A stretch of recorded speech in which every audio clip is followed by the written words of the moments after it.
Yeah, welcome back to another episode. So today we're fortunate to have Professor Jose, who's joining us from Mexico.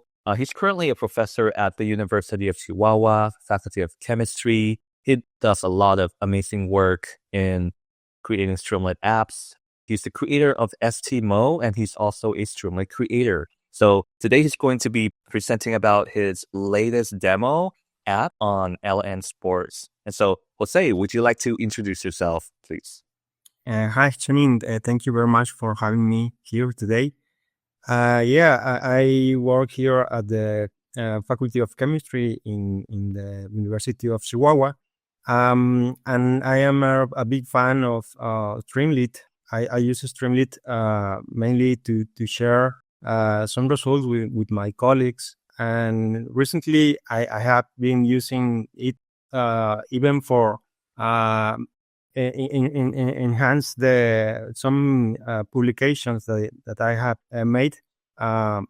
So I try to push here in my school the use of these kind of technologies. So I'm really excited to be here today to show this little experiment that I have been working. So really excited. Thank you. Yeah, so we're super excited to hear more about that. Shall we head on to the presentation? Okay, thank you.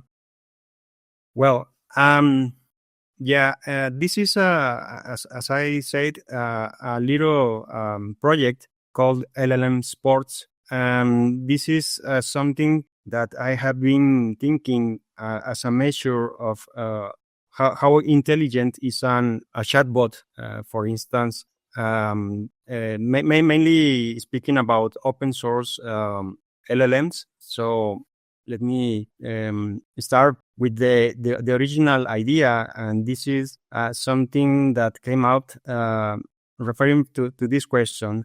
Can a model understand space if this is given as text?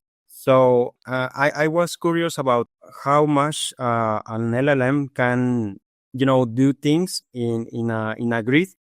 So my idea was originally to create a kind of maze. In this way, the maze is formed like a text block, as we can see in the screen.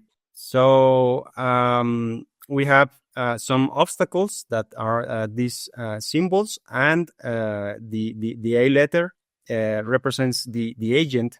So this block of text goes to the LLM through Olama, and the model has the task to reason and give an answer for the next movement for the agent. So the answer has only 4 options, which is up, down, left, or right. And this is updated and repeated until the model reaches a goal. So after playing with this and see that it has some success, I realized that models also understand emojis. So this is more visual appealing and easier to understand for the humans, but also for the LLMs. So this was the next iteration, and here we can see how the agent represented by the smiley is solving this puzzle, and it does it really good job. The code logic is the same, and I started to think that it could be possible to add another player. So in this way, the idea of LLM Sports emerged. I moved the whole project to Streamlit because it is the best option for sharing. And once I decided to go to Streamlit, it was obvious that I had to replace Olama by something like Hugging Face, where we can use the API for inference and use the open source models that are in Hugging Face. So now we can have two competitors in a soccer-like game. So we can see here a glimpse of how a competition is. We see here two players. One is Gemma and the other is Llama. So we can see that they aim for the ball and try to guide the ball towards the opponent's goal. We have some of the emojis to represent different the different LLMs like Gemma, DeepSeek, Mistral, and more general emojis like the bot or the hugging face. Here we can see the general aspect of the app, where the user can select the emojis and also select what are going to be the open source models that we are going to have in the match. After the game or while the game is developing, we can also see how the model are thinking about the movements that they are doing. So for instance, here we can see what is the output of the model in one of the turns. So the model can decide what is the movement in order to reach the goal. Here, for example, we can see that the output is a kind of JSON structure. And in this case, Gemma is deciding to move to the right. And that is pretty much the project. You can find it at llmsports.streamlit.app. Thank you very much. So this is it, Janine. Yeah, that works well. Yeah, would love to see your demo. Just give me a second, please. Yeah, so well, here we have the app. I don't know if it looks well. So we can play here with Gemma. So I just going to choose this emoji, and in this case is the emoji for Mistral. But let me try with as the demo for playing with Llama. So I have here Gemma, and let me find this is good for Llama. So I just have to click the start match button, and here we are seeing. Sorry, I am trying to make this a little bigger. So this is going to be kind of difficult because we have the obstacles and the models sometimes doesn't do a really good job. They struggle to figure out how to solve the puzzle. But this is kind like the kind of things that I am interested in see how they accomplish. So, for example, in this case, let me see. So sometimes some errors occur because the model just doesn't solve how to answer correctly. And in these cases, the code helps doing a kind of random movement. But yeah, for example, here we are seeing that the model is deciding to move up, and this is the correct interpretation of the movement. So here we can see the reasoning. The model says the ball is near the bottom of the field. We should move it up towards the goal area. So at each turn, the model is deciding what is the best movement to try to aim a goal. Yeah, That's great. So the goal area, is it the light gray color? Oh yeah, sorry. Yeah, it is the light area, and sometimes the blocks are like shift because one of the spaces is occupied by two emojis, so it has just to turn the blocks to the left. I'm sorry, to the right. But yeah, it's easy to follow what is going on. Right. So this continues until 20 steps. If for 20 steps this is not finished, the game stops. Oh, okay. Right. Yeah. And for each step, how long does it take to generate the response? No, it's about at most 1 second. Oh. It's not like taking too much time. Right. So it's like a turn-based game, right? Like, so the first player decides which move to go up, left, right, down. If it's near the goal, it will only have like fewer options, right, to move forward. Is that the case? Okay. Yeah. And then once it completes its move, then it goes to the second player, and then back and forth like that until 20 steps. Yeah, right now is the way that I found has the better performance. So yeah, but other options can be explored. I see. So most of the magic here, is it during the prompting, in the prompting that you provide to each of the player?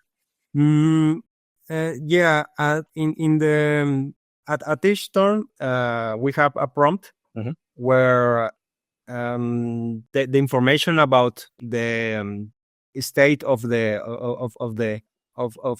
field is given. Oh, okay. And the model has to check where is his position and the position of the opponent, where the ball is, and also is aware of the obstacles. So it's a little complex, the information, but it's structured in such a way that the model is very restricted to what kind of solutions can find. So the final answer is ideally in a JSON format, but sometimes some of the models struggle more to get the correct format.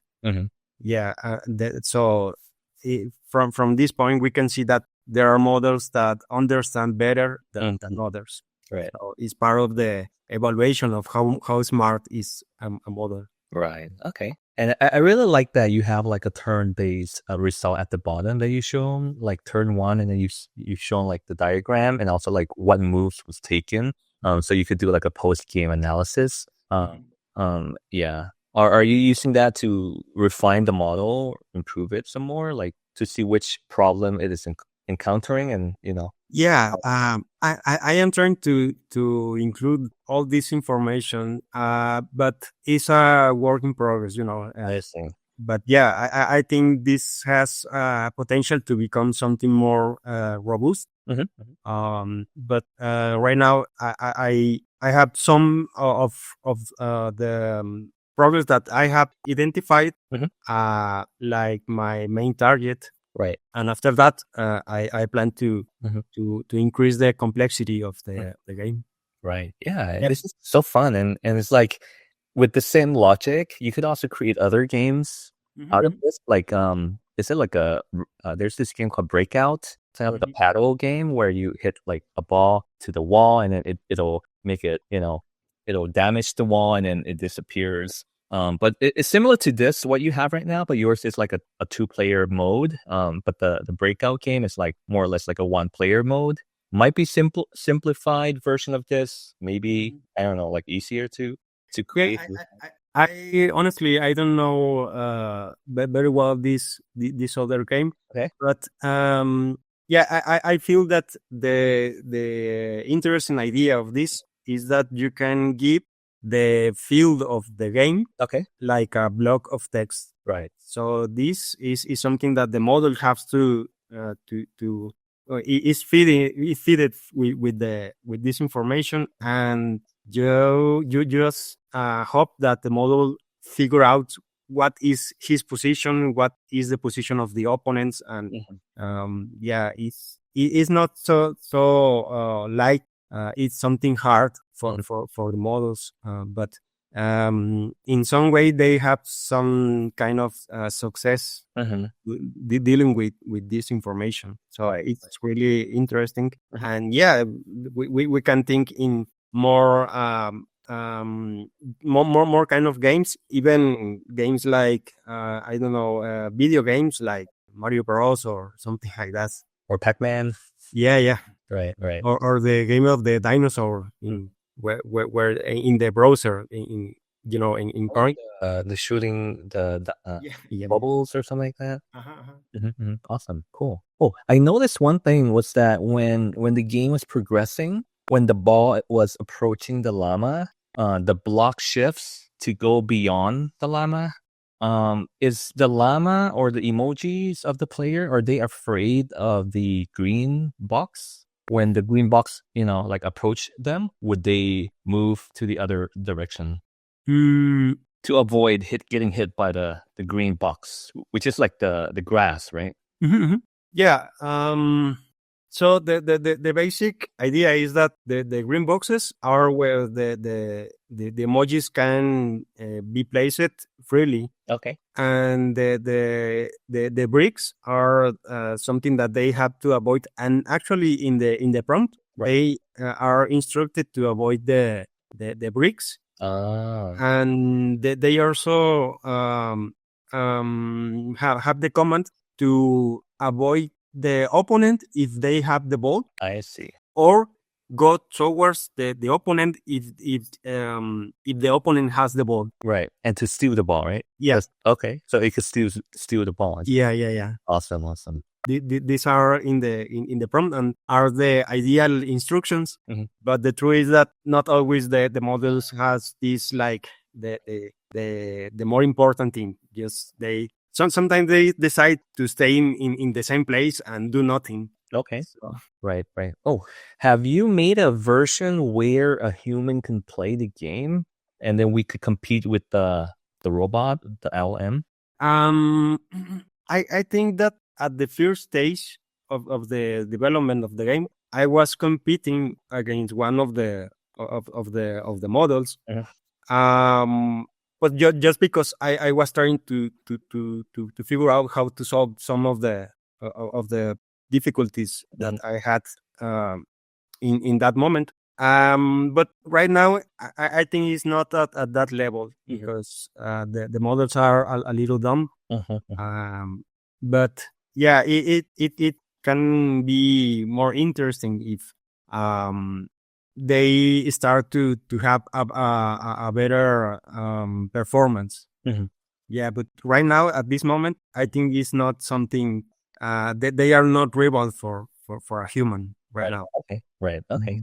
Yeah. Is this game project open source? Yeah, of course. Yeah, and it mainly is designed to work with open source LLMs. Actually, I have not tried with, for example, the API from OpenAI or kind of proprietary models, because I think it's part of the interest here to see how much these small models, because these are the models with the less number of parameters. I think this can be used for evaluate how good are they for interpret what we are prompting. Yeah. Right. Yeah. Awesome. Yeah. I mean, if there are any additional links to that open source project that you could share, like the GitHub repo of that. Yeah, the GitHub repo. Awesome. Yeah, in GitHub we have this link. I don't know if. Yeah, we could definitely share that in the video description of this video. Yeah, we can see here more or less pretty much the description that I did today. So welcome anyone if want to contribute with something to the project. Yeah. looking forward to all of this. But yeah, very exciting things. And yeah, I mean, like, thanks for being on the podcast here. Is there any other, final remarks that you like to share before we conclude the episode? No, I think it's very much the idea. Originally, this was motivated because I was trying to figure out how to extract or get information from tables in documents. So the idea of having the space understanding from the models was something that I was curious about. But yeah, it turned into this fun idea of the competitions. Right. Yeah, it's interesting that you mentioned that about like how LM model would it be able to understand the space in terms of like the blobs representing the space? Because like predominantly it was probably trained on text data, right? And it knows the probability of the next text, but that it might not know the probability of the next move in 2 or 3-dimensional space. Yeah. Mm-hmm. Yeah. And the models are getting better and better. So I will not be surprised that in the coming iterations they will be more accurate in this kind of task. Right. Yeah. Mm-hmm. Okay, cool. Would you like to share any social links that interested audience might want to connect with you? Okay. Yeah, but I just have here my email is jnaples Okay. usch.mx, and on Next you can find me as Naples 3D. So hope this is enough for this. Yeah, awesome. Yeah, and yeah, definitely. And I already mentioned earlier on in the episode that Jose had created this Streamlit component called STMO. So you could also check that out. There's also a research paper that he's published about STMO. Yeah, definitely check that out. We'll aggregate all of the links and provide it in the video description. Thanks again, Jose, for sharing with us your new latest app demo here today. And yeah, Thank you very much, Anin. See you.